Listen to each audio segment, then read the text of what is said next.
G'day ladies and gents, and welcome to War Thunder with Mags, and today we're going to start up the 20,000 Subscribers Choice video series. We're going to start with the most voted for aircraft today, rather than the least, as you normally would, mainly because you went and did exactly what I didn't want you to do. You voted for the Wellington. Over 40% of the votes total that were done across every aircraft in the game went to just the Wellington series. And I think you tried to vote for it to punish me, but here's the thing. I asked you not to vote for it, not because I really mind flying the Wellingtons. I actually don't mind flying the Wellington that much. It's not a bad bomber. The problem with the Wellington is it's not a very interesting bomber. When I make my videos, I try and make my videos interesting. I try and find interesting battles, and this means I can do a lot of flyouts, trying to get just the right footage and the right battle situations to show you something that's a bit different, something that's interesting to watch. Here's the problem with the Wellington. It's not interesting at all, and it doesn't matter what you do with it. I actually spent most of my battles recording for this Subscriber's Choice video, taking the Wellington into jet battles, and as you can see in the background there, ME-262s versus Meteor F4s. I took it all the way up to 8.7 and battle rating 9 matches, and they were all boring as shit.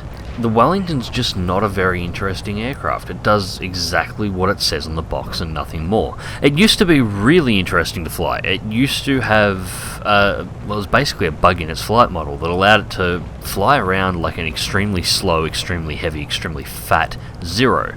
You could pull all sorts of tricky vertical maneuvers with it, but that was fixed and removed from the flight model. Now, this is all it does. What you see on screen here, it flies to a target, you press the spacebar, it drops the bomb, and it blows the target up. It's very good at doing that, but that is all it does now. There is nothing interesting about the way the airframe reacts. Because the Wellington's geodesic structure is still not modelled correctly in War Thunder, its damage model is not much different to any other bomber in the game, so it can't really soak up a hit. It's not very fast, top speed, you'll be struggling to hit 300 in level flight. If you dive straight from the starting point, you'll hit about 450 for a very limited amount of time, but that's about all she's got. The 7.7s mounted on the front and the back can broadside, so if something comes up right next to you, both the bird cages at the front and rear of the aircraft can turn to be able to shoot directly next to the aircraft and hit with both guns. So I suppose that's something that's interesting about it, but the amount of times that's been available to use, that a target's been sitting in just the right position for you to be able to do that, it's rare.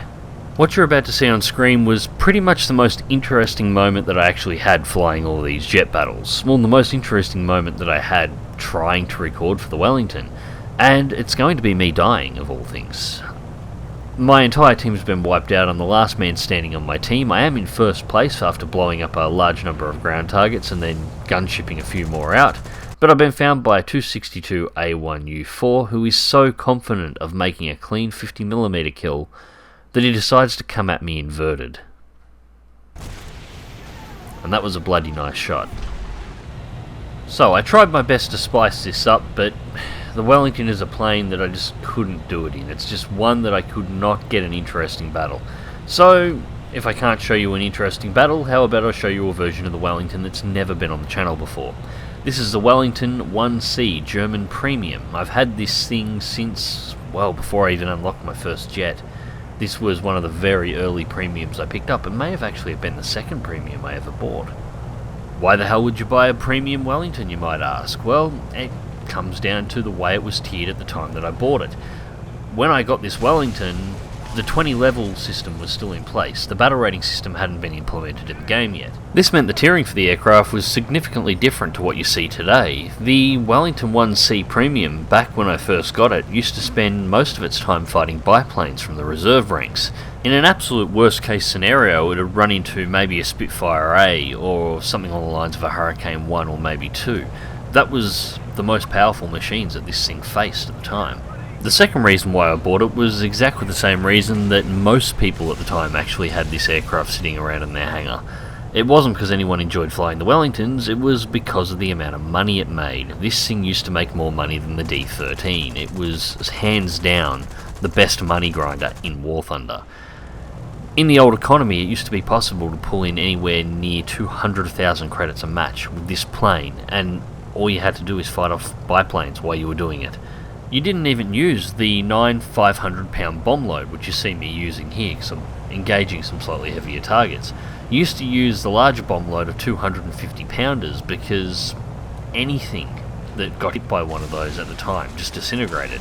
Nothing had armor against explosions. Also, at the time that this thing was very popular was before the big bomb nerf, so one 250 kilo bomb landing in the middle of a tank convoy was usually good for 4 kills. It didn't even bother you when it got shot down. The repair cost on this thing has always been cheap at only about 2,000 credits to actually fix the damn thing. But if you did get shot down and your team happened to lose as a result, you'd still drag in over 100,000 credits. It was just insanely good at generating cash.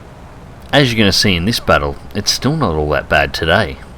Now, the Wellington really isn't designed for close-in bombing like what I'm doing here. The only reason I'm doing it is this is a Sicily map. Now, we have amazingly 2 Wellington premiums in this match, including myself, which is more than I've seen in a long time. But neither one of us, or even combined, have enough bombs to be able to take out the enemy runway. And the Sicily map doesn't have any area bombing targets, which would be ideal for engaging this thing, so doing close-in support and gunshipping is really all you can do with it on this map. On Sicily at this level, you want to be engaging the medium tank columns. These are mission-critical tanks. Eliminate all of these, and Germany automatically wins the match. But at the same time, you want to be staying close enough to your fighters because, well, you are in a Wellington. And unlike the early days of War Thunder, you are not facing biplanes in it anymore. That's a P-47. And before anyone asks in the comments, no, I have absolutely no idea how the hell I managed to survive a pass from a P-47. He should have ripped me in half, but he didn't. But at this point, I'm taking my Wellington home. The damage it does have is severe enough. I'm running on one aileron. I've got one engine that's smoking incredibly badly, although it hasn't shown any signs of damage yet. It's only a matter of time before that's going to become a problem, and I'm out of bombs anyway, so I need a reload. Now I am safe to return home. Grievous has actually flown in and eliminated the P-47, which is allowing me an exit out, and I did manage to rake guns over it, so I scored a kill assist, which is nice as well. Now, I'd hate to remove all the fun of flying the Wellington from you, so what I'm actually going to do is just condense time a little bit here. Returning just from the midfield on the Sicily map back to the German runway takes almost 4 minutes in a Wellington. The thing is, as much as this thing is damaged at the moment, it is cruising along at about 311 kilometers an hour, which means it's actually not going much slower than it naturally would. If you're a player that likes to play in a rush, the Wellington is definitely not an aircraft you're going to enjoy because you will chew out 5, 6, 7, 8 minutes just flying to and from targets. It's just that slow. This incredibly slow speed is the reason why I suggest on the Sicily map Wellingtons target the tanks in the middle of the map. The time for a Wellington 1C to cross from the Axis runway to the Allied runway is just short of 10 minutes. So around a 20-minute trip each way, 20 minutes even if you include the time over the Allied runway dropping bombs, but that's not including your landing time or reload time on the Axis end. Now it'll take a Wellington 3 to 4 bomb loads, depending on which bomb load you have selected, to take down the Allied runway. So you're looking at, best case scenario, an hour's worth of round trips for a single Wellington to destroy the Allied runway. 2 Wellingtons working together could do it in 40 minutes, but that's still 40 minutes. Better to take your chances on the tanks. The chances of you hitting the enemy runway, and remember every time you release bombs on the runway, the entire enemy team is notified what you're doing so they know where you are, you won't survive it. Well, at least you won't survive it unless the enemy team is stupid and they let you live. I can give props to the Wellington though on how easy it is to land. This is an aircraft that even with crippling damage is almost trivial to put back on a runway. Getting it back off the runway with a full bomb load, however, is a lot more interesting. You gotta watch your engine temperatures. If you sit on the WEP during the takeoff too long, you will actually cook your own engines not long after getting off the ground. And you actually see me do this here. I get the timer for 1:20 pop up, and I'm only just off the runway. Get Grievous's attention. Get off the runway.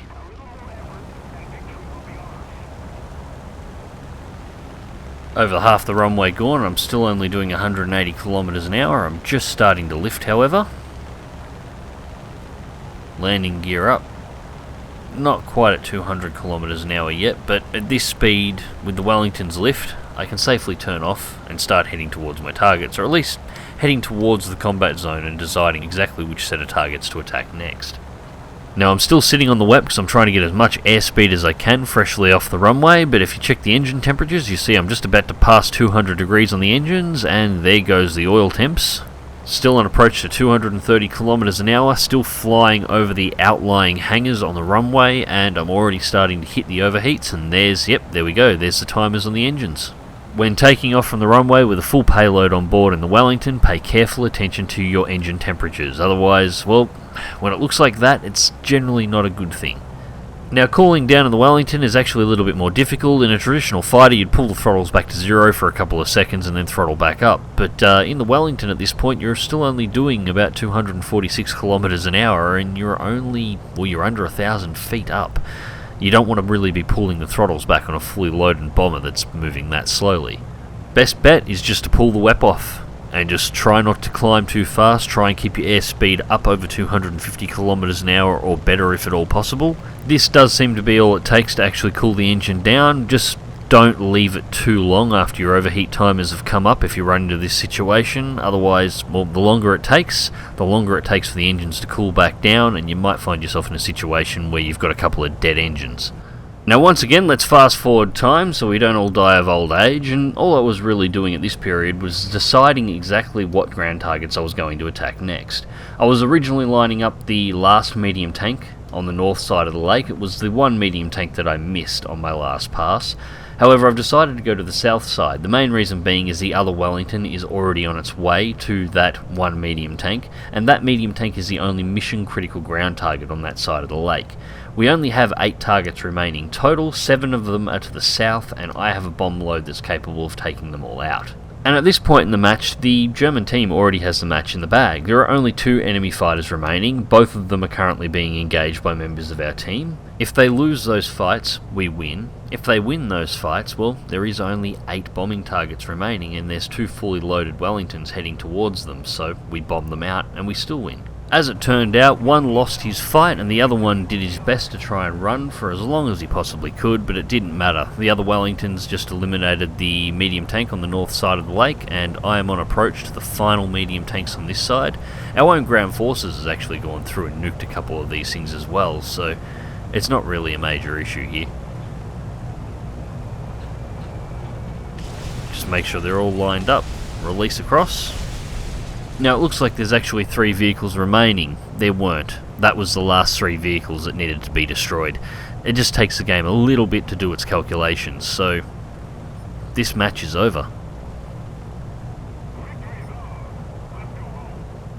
So, results for the match: 16 ground kills and 1 assist. Came in with first strike, supporting fire, teamwork, soft landing, multi-strike X3, ground win streak X12, the best squad, anti-mech and on hand, 91,348 silver lions. As I said, it's not a bad money grinder, and I came in with 5,557 research points. So as a low-level XP grinder or RP grinder, it is actually not a bad machine there either, still today. Total battle time was 17 minutes. And that is the Battle Rating 2.7 Era 2 German Wellington Mark 1C. This is its first time on the channel, and hopefully it'll be its last time, because I'm hoping you guys won't vote for the Wellington again.